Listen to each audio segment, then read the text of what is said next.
Hello everyone, welcome to Sonam classes. आज हमारा topic है टाइम सीरीज़ 1 का सेकंड डिग्री पैराबोलिक ट्रेंड। हम ये ऑड नंबर ऑफ ईयर्स के लिए वर्क करेंगे। क्या स्टेटमेंट दे रखी है देखो, fit a second degree parabolic trend y is equal to a plus b x plus c x square. जैसे हमारा लीनियर ट्रेंड होता है तो वो क्या होता है, y is equal to a plus b x होता है। वहाँ x की हाईएस्ट पावर 1 होती है। ये सेकंड डिग्री का है तो यहाँ x की हाईएस्ट पावर कितनी है 2। तो ये है हमारा सेकंड डिग्री पैराबोलिक ट्रेंड। अब हमें नीचे डाटा दे रखा है। डाटा उन्होंने क्या दे रखा है कि ईयर्स आपको दे रखे हैं 2003, 4, 5, 6, 7।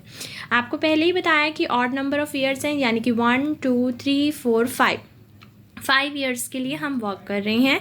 और उन ईयर्स पे प्रोडक्शन दे रखी है, वो दे रखी है 2003 पर 5 करोड़, 2004 पर 7, 2005 पर 4, 2006 पर 9, 2007 पर 12।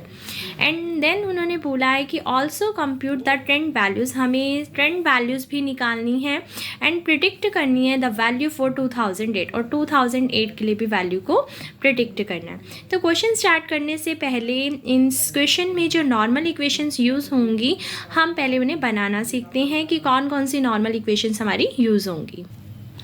तो हमने लिखा fitting of a second degree parabolic trend, या फिर इसका एक और नेम होता है क्वाड्रेटिक ट्रेंड। इक्वेशन अभी अभी आपको बताई थी कि y is equal to a plus b x plus c x square. हम इस ट्रेंड इक्वेशन में a की वैल्यू फाइंड आउट करेंगे, b की वैल्यू फाइंड आउट करेंगे और c की वैल्यू फाइंड आउट करेंगे। जब a b c की वैल्यू आ जाएगी देन इस इक्वेशन में हम पुट कर देंगे और हमारी ट्रेंड इक्वेशन बनकर आ जाएगी। लेकिन इन a b c को निकालने के लिए हम किस चीज़ की हेल्प लेंगे, वो है हमारी नॉर्मल इक्वेशंस। अब नॉर्मल इक्वेशंस कैसे बनानी है, सबसे पहला जो हमारा स्टेप है, कभी भी हमें नॉर्मल इक्वेशन बनानी हो, जैसे हम लीनियर ट्रेंड अगर हमारे पास होता y is equal to a plus b x, तो उसका भी पहला स्टेप यही होता है कि take summation on both side. तो सेम एज हम यहाँ पर समेशन लेंगे। लेकिन समेशन लेने से पहले आपको एक चीज़ बताऊँगी। जैसे मान लीजिए हमने एक 5, 5, 5, 5, 5, 5, 5 को मैंने कितनी बार लिया, 6 टाइम।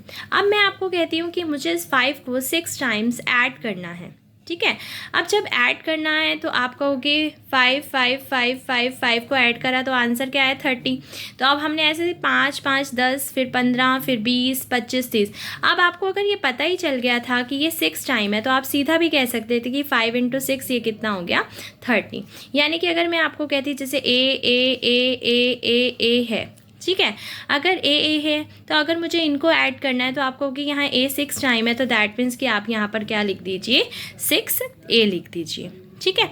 तो हमने यहाँ पर क्या किया कि हमें ये पता चल गया कि कभी भी किसी सेम नंबर को जितने टाइम्स ऐड किया जाएगा उतने टाइम्स उसकी मल्टीप्लाई हो जाएगी। अगर मैं आपको यही कहती कि ये जो a है वो हमारा n टाइम्स है, a up to capital N times, तो आप क्या कहते हैं कि इसका सम कितना आएगा n है। ये चीज़ मैंने इसलिए बताई है क्योंकि जब हम यहाँ पर समेशन लेंगे तो वहाँ पर समेशन a लिखा हुआ आएगा, और समेशन मतलब ये समेशन कितने टाइम्स चल रहा होता है n टाइम्स। तो इसका मतलब ये है कि a को हमने कितनी बार जोड़ा, n टाइम्स जोड़ा, तो वो हमारा क्या बन जाएगा na, ठीक है।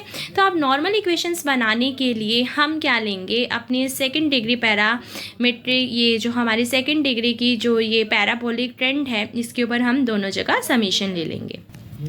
हमने लिया summation y summation a plus summation b x plus summation c x के।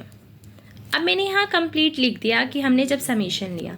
अब आपको एक चीज़ बताती हूँ कि जब भी समेशन खाली किसी कांस्टेंट के ऊपर हो तो इसका मतलब होता है कि उस कांस्टेंट को हमने कितने टाइम्स ऐड किया, n टाइम्स। अभी अभी मैंने जस्ट आपको बताया कि समेशन a का मतलब क्या है कि हमने a को n टाइम्स ऐड किया है, तो समेशन a हमारा क्या बन गया na। ये सॉल्व हो गया। Summation y is a variable, y variable है, दैट्स वाई इसको एन वाई नहीं लिखेंगे, ठीक है। यहाँ एक कांस्टेंट था, कांस्टेंट टर्म को हम ऐड कर देंगे। अब जब आपका कांस्टेंट और वेरिएबल इकट्ठा आ जाए तो आप क्या करोगे, जो वो कांस्टेंट टर्म है उसे क्या कर दोगे बाहर।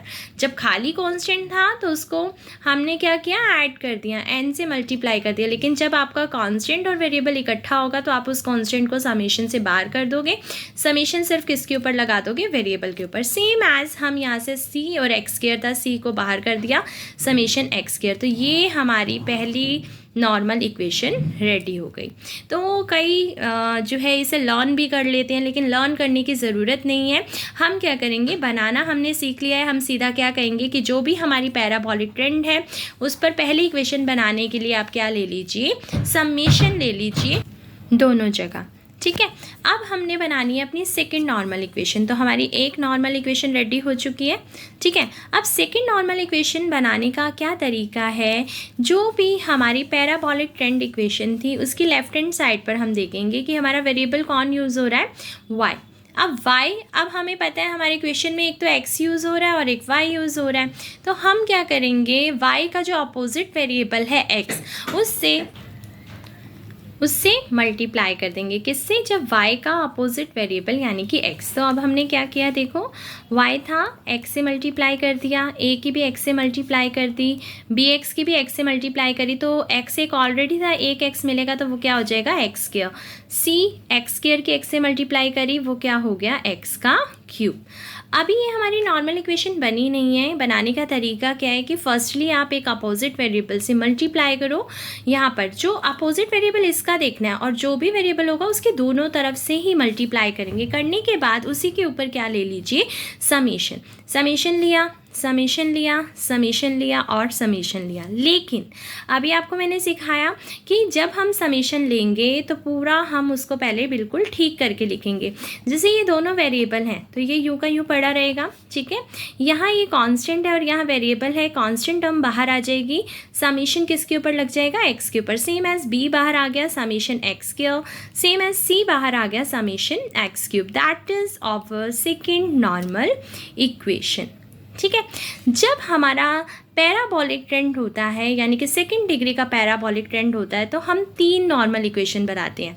जब हमारा लीनियर ट्रेंड होता है तो हम दो नॉर्मल इक्वेशंस को बनाते हैं। लेकिन यहाँ हमारा कौन है, सेकंड डिग्री का। सेकंड डिग्री का तो हमें तीन नॉर्मल इक्वेशन बनानी थी। एक हमारी बन गई कि डायरेक्ट क्या ले लो, समेशन। दूसरी बन गई कि पहले अपोजिट वेरिएबल से मल्टीप्लाई कर लो, देन उसका क्या लो, समेशन। तो दूसरी भी बन गई। अब तीसरी क्या है, आपने देखा एक यहाँ x यूज़ हुआ था और एक यहाँ कौन यूज़ हुआ था, x स्क्वायर।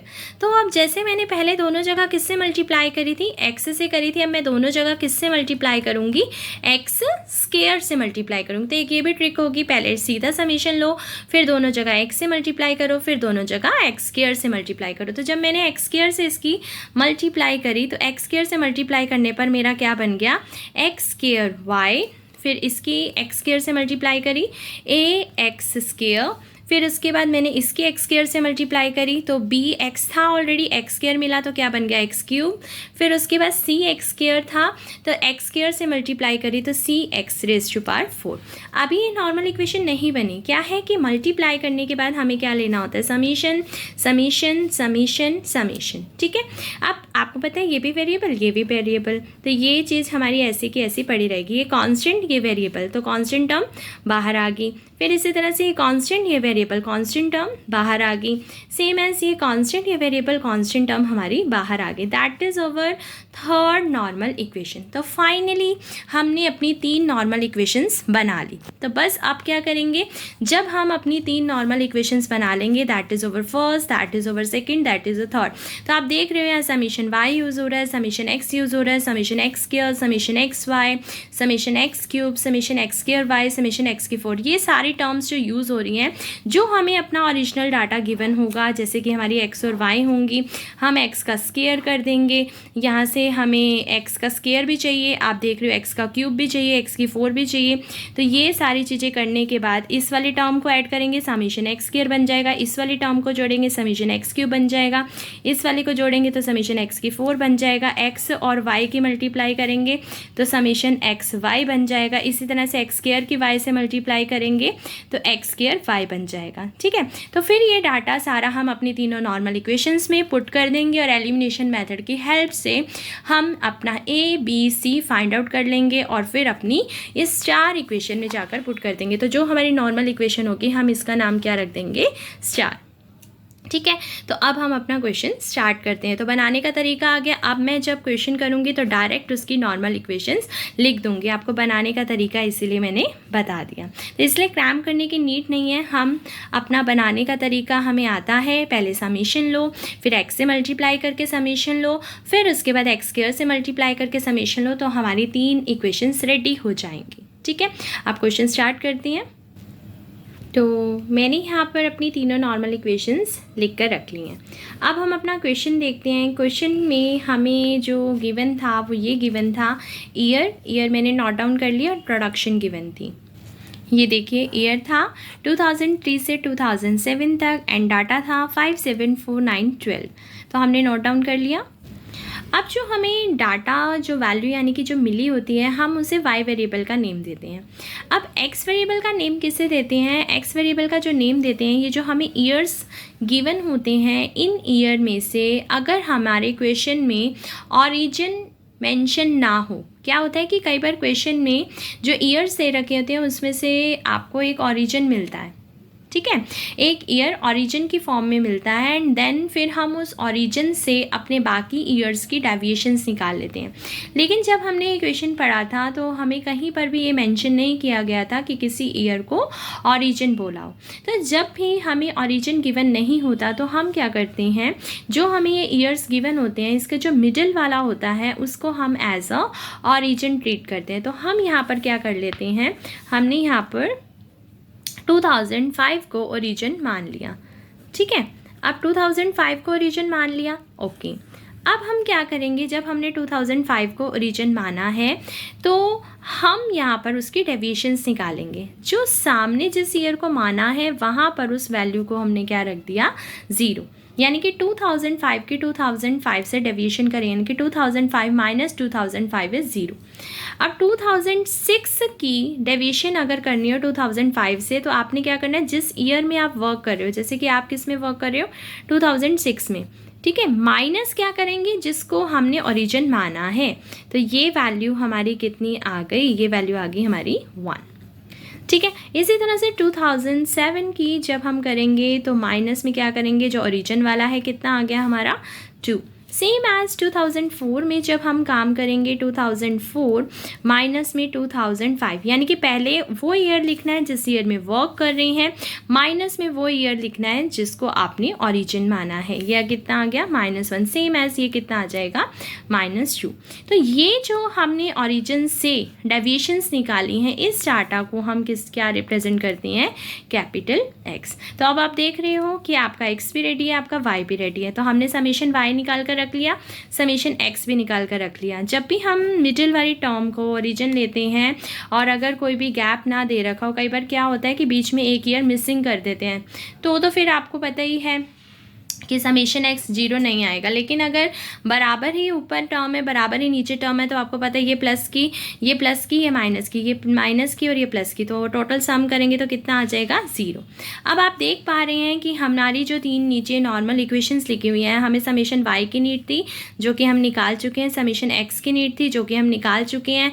टोटल कितनी टर्म्स थी, 1 2 3 4 5। जो हमारा कैपिटल एन था वो भी कितना है, 5। तो अब हमें किस किस की नीड है, समेशन एक्स स्क्वायर की। तो समेशन एक्स स्क्वायर की नीड है, तो मैं एक्स वाली टर्म का क्या कर दूंगी, यहाँ से स्क्वायर कर दूंगी। तो जब एक्स वाली टर्म का स्क्वायर करूंगी तो ये डाटा -2 का स्क्वायर 4 आ गया, -1 का स्क्वायर 1 आ गया, 0 का स्क्वायर 0 आ गया, 1 का स्क्वायर 1 आ गया, 2 का स्क्वायर कितना आ गया, 4। और फिर मैं इसको क्या कर दूंगी, जोड़ दूंगी। तो यहाँ से मेरी जो वैल्यू है ये यहाँ से कितनी बनकर आ रही है, 10। ठीक है, इसी तरह से मुझे और क्या चाहिए, समेशन एक्स वाई चाहिए। तो मैं अपनी एक्स वाली लाइन की किससे मल्टीप्लाई कर दूंगी, वाई वाले। तो हम पहले क्या करते हैं, सारे समेशन एक्स वाली टर्म्स इकट्ठी कर लेते हैं। समेशन एक्स इकट्ठा हो गया, समेशन एक्स स्क्वायर इकट्ठा हो गया, समेशन एक्स क्यूब भी निकाल कर रख लेते हैं और अपना एक्स की 4 भी निकाल कर रख लेते हैं। ठीक है। तो जब x की 3 करेंगे यानी कि -2 की क्या करेंगे क्यूब, -2 की क्यूब जब हम करेंगे तो कितना आ जाएगा -8, -1 की क्यूब करेंगे तो -1, 0 का क्यूब करेंगे तो 0, 1 का क्यूब करेंगे तो 1, 2 का क्यूब करेंगे तो 8 एंड देन जब इसे ऐड करेंगे तो देख रहे हो ये दोनों प्लस की टर्म, ये दोनों माइनस की टर्म, समेशन एक्स क्यूब भी हमारा कितना आ गया 0।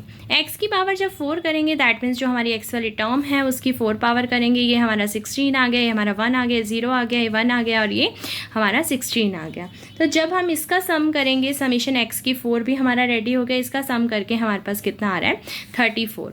अब हमने देखा कि हमारी ये टर्म भी रेडी है, ये टर्म भी रेडी है, ये भी रेडी है, ये भी रेडी है, ये भी रेडी है, ये भी रेडी है और ये भी रेडी है। तो कौन रह गया समेशन एक्स वाई और समेशन एक्स स्क्वायर वाई। तो हम क्या करेंगे एक्स वाले की वाई वाले से मल्टीप्लाई कर देंगे और एक्स स्क्वायर की भी वाई वाले से क्या कर देंगे मल्टीप्लाई कर देंगे। ठीक है, अब एक्स वाले की वाई वाले से मल्टीप्लाई करेंगे यानी कि इन दोनों की ये कितना आ गया हमारा -10, 7 और -1 की करी तो ये कितना आ गया हमारा -7 और 4 और 0 की करी तो कितना आ गया 0, 9 और 1 की करी तो कितना आ गया 9, 12 और 2 की मल्टीप्लाई करी तो यहाँ पर हमारा कितना आ गया 24 और हमने अपना समेशन एक्स वाई किया।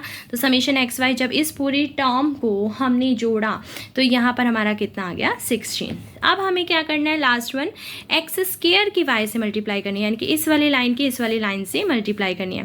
5 की 4 से मल्टीप्लाई करी तो यहाँ पर हमारा कितना आ गया 20 और फिर हमने 7 की 1 से मल्टीप्लाई करी तो कितना आ गया 7, फिर 4 की 0 से मल्टीप्लाई करी तो कितना आ गया 0, 9 की 1 से मल्टीप्लाई करी तो कितना आ गया 9 और 12 की 4 से मल्टीप्लाई करी तो यहाँ पर हमारा टर्म हमारी कितनी आ गई 48। तो फिर हमने अपना समेशन एक्स स्क्वायर वाई निकाला यानी कि इस पूरी लाइन को जब हमने ऐड किया तो ये हमारी की वैल्यू कितनी आ रही है 84। तो आप देख पा रहे हो हमने अपना सब कुछ निकाल कर रख लिया है, दैट मीन्स कि हमने अपना समेशन एक्स निकाल लिया, समेशन एक्स स्क्वायर निकाल लिया है, समेशन एक्स क्यूब निकाल लिया है, समेशन एक्स की 4 निकाल लिया है एंड समेशन y निकाल लिया है एंड समेशन एक्स वाई निकाल लिया है और समेशन एक्स स्क्वायर वाई निकाल लिया है। ठीक है, आपने देखा ही है कि हमने अपना सारा कुछ निकाल लिया। अब हम क्या करेंगे इन 3 नॉर्मल इक्वेशन से पुट करेंगे और वहाँ पर उसे सॉल्व करके ABC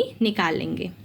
तो देखो मैंने second degree parabolic trend equation का नाम स्टार रख दिया, y = a + bx + cx square, 3 normal equations लिखी एंड जो अभी डाटा निकाला है उन डाटा को देखो पुट कर दिया। ठीक है, आपको अभी बताया है कि n कौन है, समेशन x कौन है, समेशन x स्क्वायर कौन है, summation x y, summation x square, summation x की cube, summation x square y, summation x square. मैंने सारा डायरेक्ट डाटा पुट कर दिया, फर्स्ट को फर्स्ट नाम दे दिया, सेकेंड इक्वेशन और थर्ड नाम।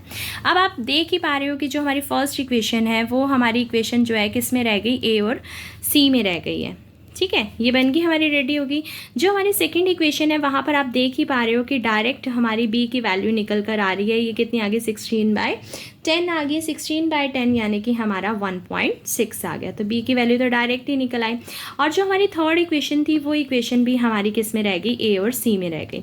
तो अब आपको साफ ही दिख रहा है कि ये वाली ने तो सीधा B की वैल्यू दे दी, तो इसको फर्स्ट इक्वेशन को और इसको थर्ड इक्वेशन को हम सॉल्व करेंगे। तो हमने नोट कर लिया, ये देखो हमने नोट कर लिया। अब आपको दिख ही रहा है चाहे तो A के सेम बना लो चाहे C के। तो हमने A को सेम बनाने के लिए इसकी 10 से मल्टीप्लाई करती, इसकी 5 से, यानी कि फर्स्ट इक्वेशन की हमने कर दी 10 से मल्टीप्लाई और थर्ड इक्वेशन की हमने कर दी 5 से मल्टीप्लाई।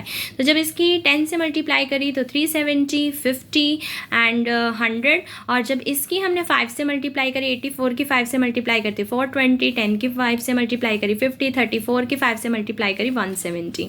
अब आपको दिख रहा है ऑल टर्म्स आर पॉजिटिव, तो हमने सब्ट्रैक्ट करना है, ये भी माइनस की होगी, ये भी माइनस की होगी, ये भी माइनस की होगी, कट गया।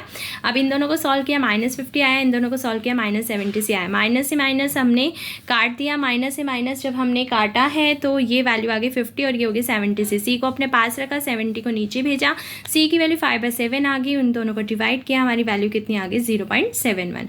हमारी B की वैल्यू आ चुकी है, हमारी C की वैल्यू आ चुकी है। अब C की वैल्यू हम क्या करेंगे इन दोनों में से किसी एक इक्वेशन में पुट कर देंगे। तो हम ऐसे करते हैं अपनी फर्स्ट वैल्यू पिक कर लेते हैं। फर्स्ट वैल्यू में जाकर हमने क्या किया अपनी C की वैल्यू पुट करी, C की वैल्यू पुट करी, यहाँ से इसको सॉल्व किया। 37 = 5A + में 7.1 ये देखिए, एंड देन इसे सॉल्व किया 29.9, फिर 5 डिनोमिनेटर में गया, ये आ गया। अब देखो क्या है कि अभी तक वैसे जो हमारी दो वैल्यूज़ निकली थी, एक 1.6 आई थी, एक 0.71 आई थी, तो हमने उसका अप्रॉक्स ही कुछ भी उसका मतलब वही एज इट इज़ वैल्यू रखी थी जो हमारी निकल कर आई, लेकिन यहाँ हम इसको अप्रॉक्स मान लेंगे। जैसे 5.9, 8, अब 8 का भी आगे करोगे, एक आपको पता है जैसे एक डिजिट को हम हटाते हैं, अगर वो 5 से बड़ी हो तो हम एक इंक्रीमेंट कर देते हैं, तो आपको दिख ही रहा है पहले ऑलरेडी 9 है, तो हम क्या करेंगे, इसको हम अप्रॉक्स इसका क्या मान लेंगे, 6 मान लेंगे, क्योंकि 5.98 कहीं ना कहीं बहुत नज़दीक है 6 के, तो हमने इसको 6 मान लिया। ओके, तो अब हमारा ए बी सी रेडी है, और हमारी जो second degree parabolic trend equation थी, स्टार इक्वेशन है, उसमें हमने अपनी ए की वैल्यू, बी की वैल्यू और सी की वैल्यू पुट कर दी। और जब हम अपनी पैराबोलिक ट्रेंड इक्वेशन बनाएंगे, यानी कि जब भी इक्वेशन बनाएंगे तो स्पेशली मेंशन करेंगे कि ये इक्वेशन किसको लेकर बनाई गई है, जब ऑरिजिन हमारा 2005 था, और यूनिट क्या थी, यूनिट यानी कि 1 ईयर, हमने एक एक ईयर के हिसाब से किया। ठीक है, अब क्योंकि क्वेश्चन में और क्या बोला गया था, उन्होंने बोला था कि ट्रेंड वैल्यूज़ को भी कंप्यूट करो। ट्रेंड वैल्यूज़ का कंप्यूट करने का मतलब 2003 पर ओरिजिनल वैल्यू है, 2003 की ट्रेंड वैल्यू निकालो, 4 की ट्रेंड वैल्यू निकालो, 5 की ट्रेंड वैल्यू निकालो, 6 की ट्रेंड वैल्यू निकालो और 7 की ट्रेंड वैल्यू निकालो। तो हमने क्या किया, अपनी पहले पैराबोलिक ट्रेंड इक्वेशन लिख ली, अपना ओरिजिन एंड ईयर मेंशन। अब हम कंप्यूट करेंगे ट्रेंड वैल्यूज़ को। तो 2003 पर आपने देखा था 2003 पर एक्स की वैल्यू क्या थी, 2003 पर हमने नोट कर ली -2, एक्स की वैल्यू 2004 पर -1 है, एक्स की वैल्यू 2005 पर 0 है वैल्यू, 2006 पर 1 है वैल्यू, 2007 पर 2 है वैल्यू।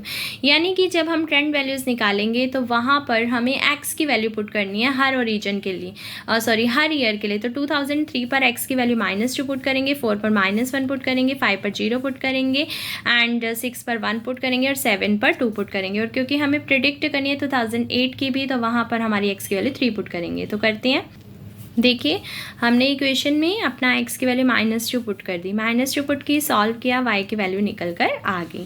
फिर 2004 में हमने x की वैल्यू -1 पुट करी, इसके अंदर जहाँ जहाँ हमारा x था वहाँ -1 पुट किया, हमारी ये वैल्यू भी आ गई।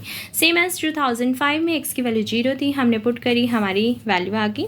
तो 2006 में x की वैल्यू 1 थी, उस पैराबोलिक ट्रेंड में x की जगह 1 पुट किया, वैल्यू आ गई। 2007 में वैल्यू आ गई, एंड इसी तरह से हमने प्रिडिक्ट वैल्यू करी 2008 के लिए। जब 2007 में x की वैल्यू 2 थी, तो 2008 में x की वैल्यू 3 थी, हमने पुट किया, हमारा आंसर आ गया। तो ये क्वेश्चन हमारा यहीं पर कंप्लीट होता है।